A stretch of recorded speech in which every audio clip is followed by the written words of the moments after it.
Olá amigos, aqui Diário do Atirador com mais um vídeo aí pra vocês. Bom dia, eu estou diretamente de Rio Verde, são 6 horas da manhã. Vou pegar a estrada daqui a pouco pra Brasília, voltando do Campeonato Brasileiro, que daqui a pouco eu vou fazer um vídeo mostrando como é que foi o campeonato, falando, comentando, o que eu aprendi muita coisa. Mas nossa programação foi interrompida por fake news e mentiras deslavadas vindas dessa vez do programa fantástico da Rede Globo. Olha só, quem diria que mais alguém ia dar ouvidos àquela maluquice proferida no Twitter da Maria do Rosário, né? Dizendo que as armas usadas em Criciúma seria resultado das novas políticas de liberação de armas do governo Bolsonaro. Ou seja, até isso é culpa do Bolsonaro, né? Porque as armas lá, com certeza, aqueles caras lá tiraram o CI, né? Trouxeram as armas lá via importação, recolheram todos os impostos, tiraram os CRAFs, pediram a guia de trânsito para o Exército para ir até Criciúma praticar roubo a banco. É claro que sim! Afinal de contas, essas armas, né, tipo AK-47, fuzil, 762, metralhadora .50, nunca antes foram sequer vistas, né, pela população na mão de criminosos antes. Só depois do decreto, né, a partir de janeiro aí de 2021, mais ou menos, é que a gente começou a ver fuzil na mão de bandido, né? Porque nunca antes tinha. Tem que ser culpa do Bolsonaro, afinal de contas, antes a gente tinha o desarmamento, né? E com desarmamento não tinha nenhum tipo de fuzil. Os bandidos já tinham entregado todas as suas armas, é óbvio, né? Então é por isso que agora a gente está começando a ver fuzil na mão de... Quem via fuzil na mão de bandido antes? Ora, mas é claro que isso só pode ter sido culpa do Bolsonaro. É ou não é surreal? É ou não é uma cara de pau sem precedentes, né? A notícia é tão deslocada, translocada, que ela começa falando que o que impressiona as forças de segurança, os especialistas, né, os especialistas da Rede Globo, é o uso da munição .50, né? Afinal de contas, a .50 é uma arma exclusiva de Forças Armadas. De onde será que veio essas armas? Daí eles puxam logo depois o assunto dos CACs. CAC nenhum tem uma .50. Até onde eu sei, ninguém conseguiu uma .50 ainda no Brasil. E ainda se tivesse conseguido, é muito fácil. Você vai lá, deve ser uma, duas pessoas no Brasil, vai um soldadinho lá da SFPC da cidade dele, lá na casa dele, ver se a arma ainda tá lá. Só deve ser uma ou duas pessoas, se é que tem, porque na minha concepção, na minha análise da legislação, não dá para um CAC comprar uma .50. Continua sendo um calibre proibido, de uso proibido. Proibido, o CAC não pode comprar. Muito menos armas automáticas, que é o que a gente estava vendo lá, também de uso proibido. CAC nenhum pode comprar arma automática. Mas a gente sabe muito bem de onde vêm essas armas. Essas armas vêm da mesma fonte que vêm as armas do tráfico de drogas, dos morros do Rio de Janeiro, das quadrilhas especializadas, que nunca tiveram dificuldade nenhuma de usar esse tipo de armamento. Jamais, durante toda a vigência do Estatuto do Desarmamento, a gente viu assalto a carro forte usando .50. O novo cangaço não é um crime recente, apesar de ter virado notícia agora em Criciúma. É um crime que avassalou o país inteiro, em vários estados, e a polícia vem combatendo o novo cangaço há muitos e muitos anos já, inclusive já tendo extinto esse tipo de crime em vários estados. Mas a gente vê agora por que é tão importante para essa mídia, por que é tão importante para essa mídia tradicional da televisão a ir para frente com esses negócios das fake news, das agências de checagem de fatos.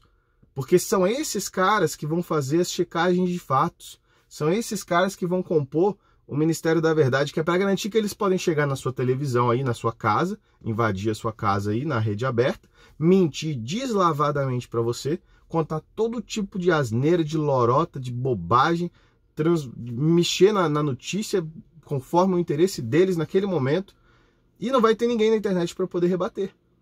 Porque eles vão dizer que quem está na internet está fazendo fake news.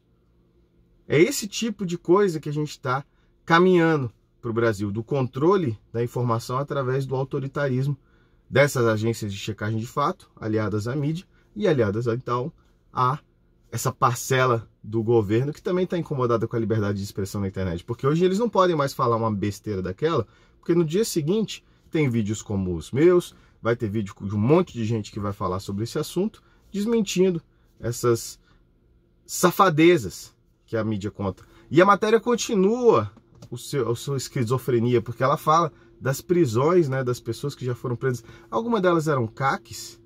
Não, né? Todos ligados ao crime organizado, né? Forte evidência do envolvimento do PCC com esse crime. É o que a gente já sabia, são as grandes quadrilhas, as grandes facções criminosas organizadas que a gente tem aqui no Brasil, que trabalham toda a sua atividade criminosa em torno da droga, né? A gente está tendo muita apreensão de droga agora. Esses roubos, novo cangaço, sempre foi para poder financiar as drogas. Então, sempre que essas quadrilhas estão precisando de grana para fazer algum investimento ou para cobrir algum prejuízo, eles partem para esses assaltos coordenados, esses assaltos a banco, assalto a carro forte, assalto à agência bancária, assalto a empresa de transporte de valor. Isso tá tudo ligado, né? E aí a gente vê, porque essa galera que estava dando essa entrevista para o Fantástico era quem cuidava da segurança pública durante o governo do PT, era quem eram as autoridades em segurança pública, que trabalhavam nas ONGs, que faziam todo aquele serviço para o PT. Então agora a gente consegue entender por que com o governo Bolsonaro a gente está tendo recorde de apreensão de droga, a gente está tendo recorde de diminuição de homicídios, a gente está tendo recorde de diminuição de todo tipo de crime que vocês puderem imaginar, porque agora parece que esses caras saíram. E aí deu para conseguir fazer alguma coisa, porque só tem duas hipóteses para essa galera. Ou eles são completamente incompetentes, completamente desinformados a respeito do que eles se propõem a fazer, ou eles são completamente desconectados com a necessidade de trabalhar qualquer tipo de assunto usando a realidade. Para eles, o que importa é voltar para o poder. Para eles, o que importa é receber de volta os financiamentos que eles perderam. E para isso, tanto faz falar a verdade, vale qualquer coisa, inclusive diminuir e caluniar uma categoria de pessoas que se esforça para poder cumprir a lei, para poder andar sempre na reta, que se humilha perante os órgãos de fiscalização, para conseguir praticar o seu hobby, né? O que a gente faz é atirar em papel, é atirar em latinha, é em fazer competição, é em buscar a expressão da nossa felicidade através do tiro. É só isso que a gente faz. Ah, mas os CACs compraram uma quantidade maior de munição do que a polícia. Só que a gente atira tudo isso no barranco, a gente atira tudo isso em papel, isso não representa risco nenhum para a sociedade. E ainda que tenha um ou outro CAC envolvido com crime, é papel dos órgãos de fiscalização a quais nós somos submetidos e somos rastreados e somos muito fáceis de encontrar. É papel desses órgãos ir atrás e prender essas pessoas. Simples assim. Afinal de contas, dá pra gente contar nos dedos quantos CACs até hoje compraram, por exemplo, uma AK-47, que era uma arma que foi usada no assalto de Criciúma. Dá pra ir pra casa de todos eles, ver se essas armas estão lá, ver se tá tudo certinho. Todos. Porque não dá nem pra contar nos dedos de duas mãos.